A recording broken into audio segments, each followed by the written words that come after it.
Thank you, Mr. Leader. I have two questions. The first, what message can you give to the American people pertaining to what House Democrats are doing to ensure that a government shutdown does not happen?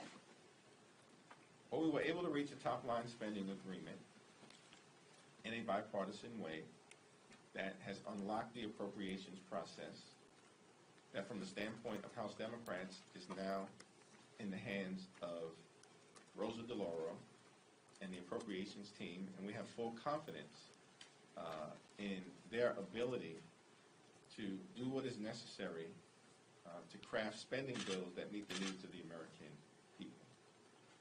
We are also confident that Senate Democrats under the leadership of Chuck Schumer and Senate Republicans are willing to work in a bipartisan way to reach an ultimate spending agreement with respect to the 12 bills that need to be passed into law.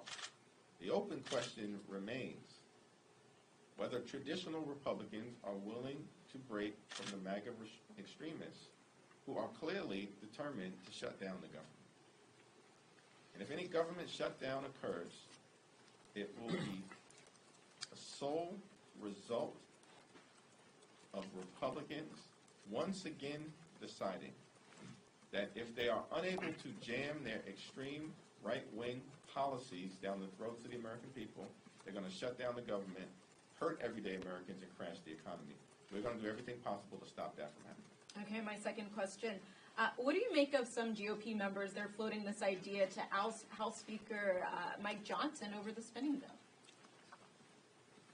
The House Republican agenda is chaos, dysfunction, and extremism. Kind of along those lines, Speaker Johnson's headed back up to your city and the suburbs very soon for a series of fundraisers for those moderate Republicans. They call themselves moderates. Is there any drag, given along the lines you just expressed, on those Republicans with ties to Speaker Johnson? The drag on the so-called moderate Republicans in New York will be the anchor of the extremism with respect to reproductive freedom, Donald Trump, and the other right-wing votes that they continue to take here in Washington but try to hide from the American people and the electorate they are supposed to serve in New York. Is Speaker Johnson a drag himself on them? That's a question that New Yorkers will have to decide, and I'm certain that that's going to be litigated. Thank you. Can you just take one more swing at that? Speaker Johnson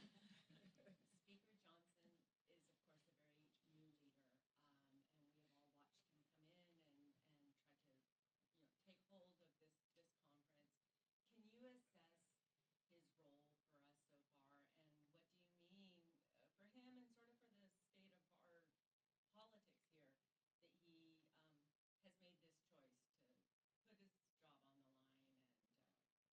and Democrats to provide this? As much as I would like to think that the American people care about what I may have to say about the job performance of any of my colleagues in Congress, I don't believe that that is the case. And so I think what the American people care about right now is meeting their needs in a very dangerous world in terms of standing by our Democratic allies in defense of freedom and liberty here at home and across the globe. That will be the ultimate test by which Speaker Johnson, myself, and all of our colleagues in the House on both sides of the aisle will be judged. Will be judged. And that's how we should be judged. Did we deliver for the American people? And the threshold, I think, in terms of the test that we've confronted as Democrats, is that we are consistently delivering for the American people. Let me reiterate that in terms of Speaker Johnson, we have an open, honest, and highly communicative relationship. He has to manage the dynamics of a very unruly House Republican conference filled with pro-Putin extremists who have zero interest in funding Ukraine. Let's see what happens on the floor tomorrow when the funding bill for Ukraine is before the House of Representatives. But it took bipartisan cooperation, led by Speaker Johnson on the other side of the aisle, to get us to a point, finally, where America's national security interests can be considered. Thanks. Thank you. One last question. Sure. Your caucus is likely to provide the votes to help keep Speaker Johnson in power next week. Do you feel like this gives you a stronger hand heading into these appropriations negotiations? From the very beginning of this Congress, as House Democrats, we have made clear that we will find bipartisan common ground with our Republican colleagues on any issue, whenever and wherever possible, in order to deliver real results for the American people. We have repeatedly done it throughout this entire Congress, having to overcome Republican chaos, dysfunction, and extremism that began during the very beginning of this Congress, when it took 15 different votes before the Congress could begin, and a loaded gun was handed over to some of the more extreme elements of the House Republican Conference in order to even get started. This is what the American people have faced from the very beginning of this Congress. And we have decided that we are going to approach our jobs maturely, to find common ground whenever possible, to deliver real results for the American people, to protect their health, safety, security, and economic well-being, while at the same time pushing back against Republican MAGA extremism whenever necessary. That has been the blueprint that we followed throughout the entirety of the 118th Congress, and I expect that's going to continue until the extremists are vacated from the majority during the first Tuesday in November. Thank you. Jeffries, is the anti-Semitism bill vote happening today? Like the next. Mr. Lee, good morning. Good afternoon, thank you. Is it hard as leader of the Democrats, when the Republicans are in charge and they're constantly unable to move FISA, we don't know the path on Ukraine, there's all this toing and froing, to say, okay guys, this is what we're going to do? What is the attitude of Democrats when they're hearing all this and seeing this pandemonium? From the very beginning of this Congress, we've made clear as Democrats that we will find bipartisan common ground with our Republican colleagues on any issue in order to make life better for the American people, and we have repeatedly done exactly that. On issue after issue after issue, including most recently making sure that we funded the government in a way that met the needs of the American people in terms of their health, their safety, and their economic well-being. At the same time, we've also made clear that we are going to push back against Republican extremism whenever necessary. And we have had to repeatedly do it because the extreme MAGA Republicans are determined, for instance, to rip away reproductive freedom from the women of America and to impose their draconian economic philosophy, which is anchored in tax cuts for the wealthy, the well-off, and the well-connected.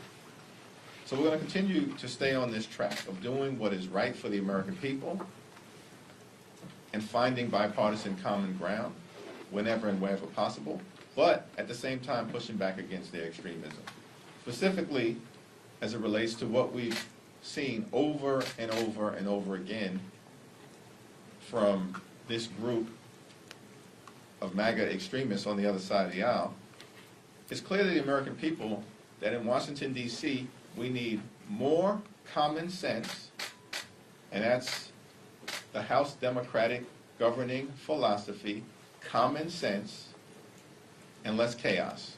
And unfortunately, what we've seen from House Republicans from the very beginning of this Congress is chaos, dysfunction, and extremism, and it hurts the American people. Is the Speaker getting marching orders from the President, former President, who's going to meet him at Mar-a-Lago tomorrow? Do you fear that? That's a question that Speaker Johnson is going to have to answer himself. Are you, again, willing to come to Johnson's rescue, in a sense, on this? Because a shutdown, obviously, even just a 2-hour shutdown or whatever, might very well accrue better towards the Democrats and Democratic candidates. Our position has always been we're going to do the right thing by the American people and continue to govern in a common sense, bipartisan manner to deliver real results for everyday Americans. With respect to any future motion to vacate, our view has always been we will evaluate it on a case-by-case basis. I'm not talking about the motion to vacate. I'm talking about coming to his rescue to keep the government open. Well, it's not coming to Mike Johnson's rescue, which is why I was confused a bit by the question. It's coming to the rescue of the American people. That's our job, is to make sure we meet the needs of the American people in terms of their health, safety, national security, and economic well-being. Democrats have repeatedly demonstrated that we will do what is necessary to deliver real results for everyday Americans. We want to avoid a shutdown, but we are also not going to pay the MAGA extremists' ransom demand of jamming parts of Trump's Project 2025 into an appropriations bill and down the throats of the American people.